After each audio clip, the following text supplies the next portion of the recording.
I want to welcome you to this video drasha. This week's Torah portion is BaMidbar. This is the first portion in the fourth book of the Torah, the book which we call in English Numbers. And I actually wanted to begin with a little bit of a discussion of the names of the books of the Torah. In English, the names of the books reflect something about the contents of the book or its theme. So that the first book of the Torah is Genesis, which of course has to do with the beginning, with the creation of the world. Genesis, of course, means the beginning of something. We can talk about the genesis of an idea, the beginnings of where an idea came from.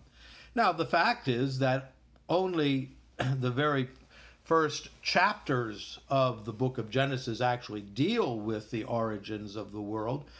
Much of the book of Genesis, beginning in chapter 11, is the story of the patriarchs. And of course, the last 25% or so of the book of Genesis is the story of Joseph. So Genesis is only a part of what that book is about. Likewise, the book of Exodus. Of course, the Exodus is a major theme of the second book of the Torah. But again, it only occupies the first third or so of the book.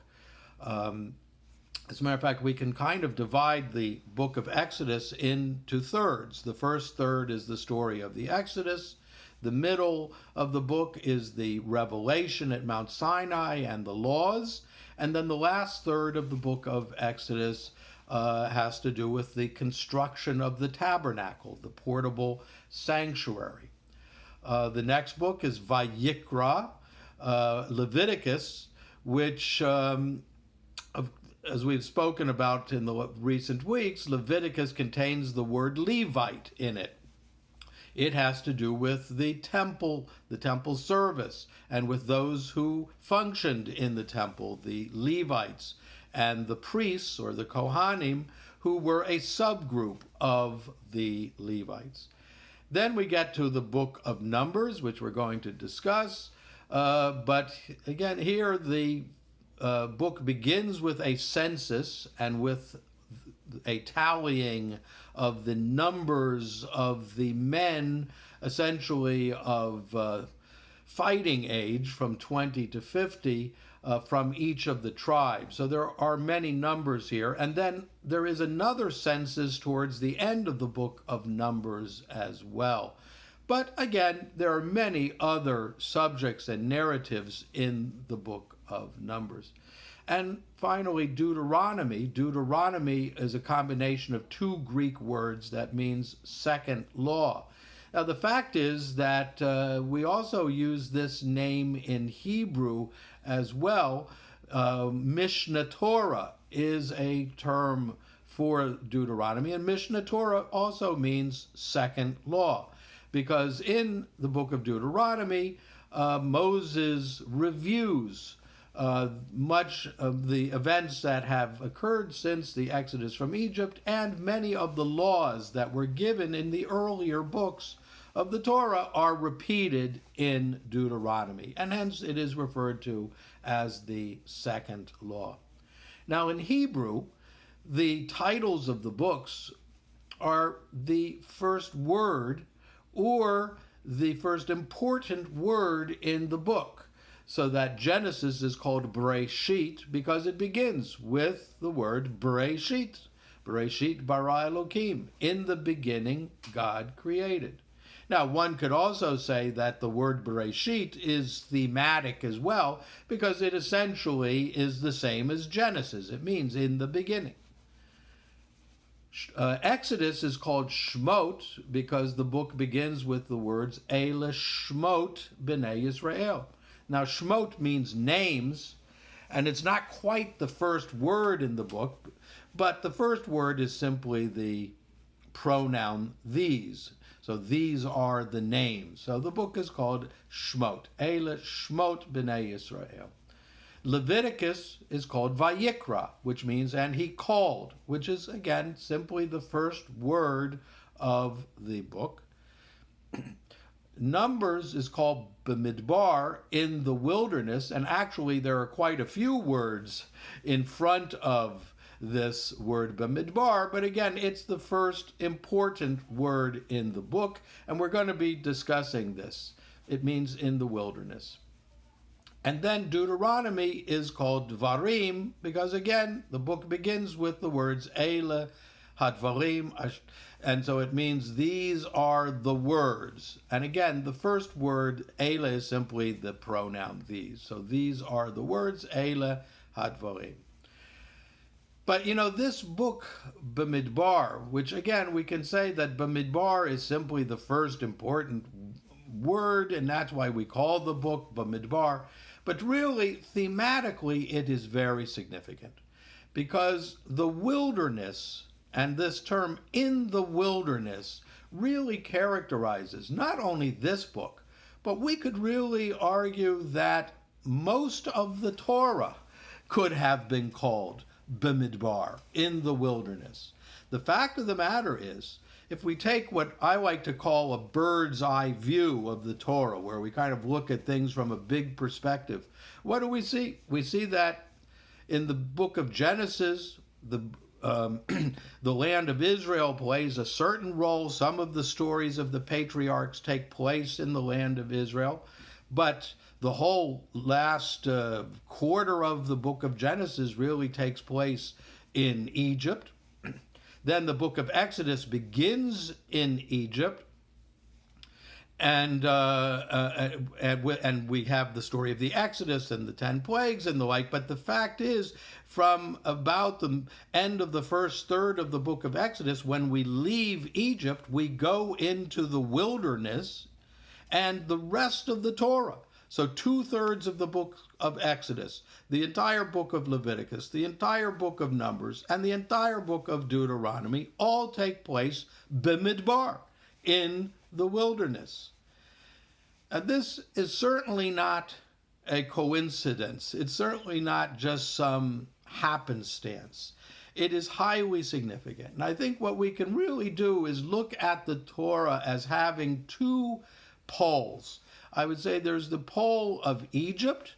The fact is, we began our national life in Egypt with the experience of slavery, of oppression, and ultimately the other pole is going to be the land of Israel, where we will eventually establish a country with all of that goes into having a country, and ultimately Israel will become our homeland. But the fact is that the Torah is concerned with this period in between Egypt and Israel. And the truth is that all of the major institutions of Judaism are really established in the wilderness. If we look at all of the things, the Sabbath, the Shabbat is given in the wilderness. The Torah is given in the wilderness. All of the laws. A judicial system is established.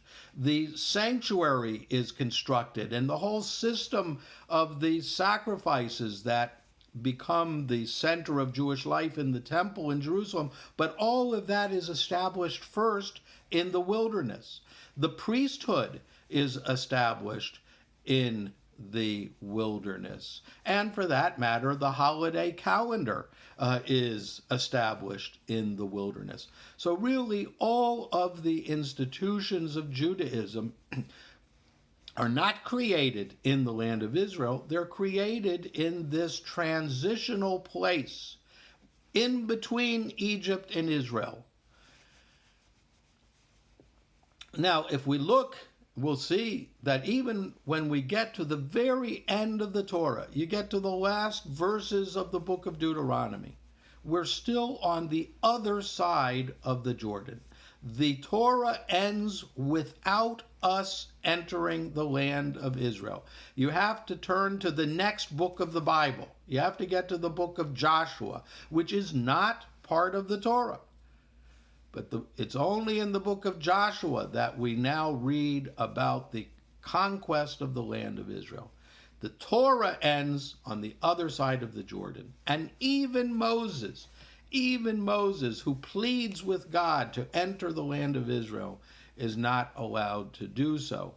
And the best that Moses can get is he's allowed to see the land from afar, so that he's told to go up on a mountain, and from there he can see the land of Israel.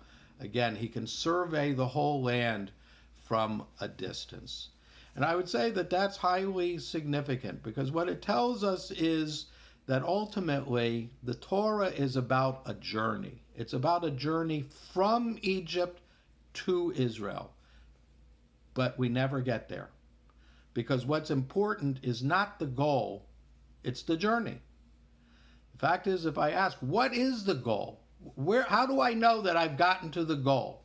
I have no answer for that.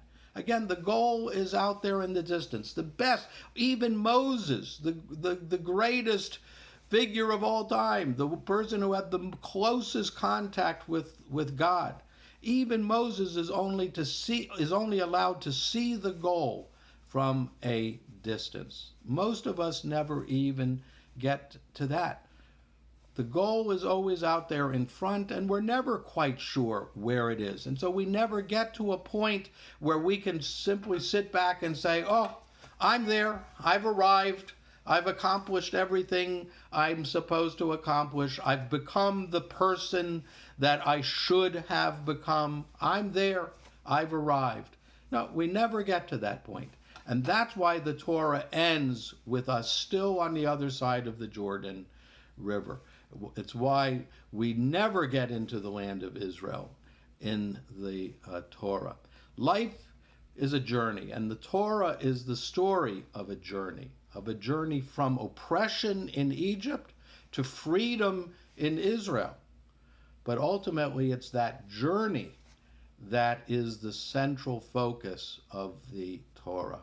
Ultimately, our lives, too.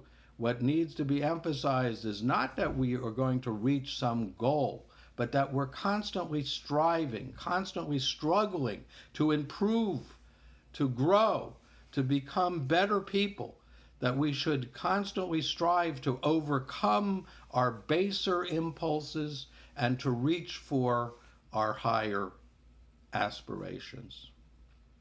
I want to wish all of you a good Shabbos and hope that you are staying safe.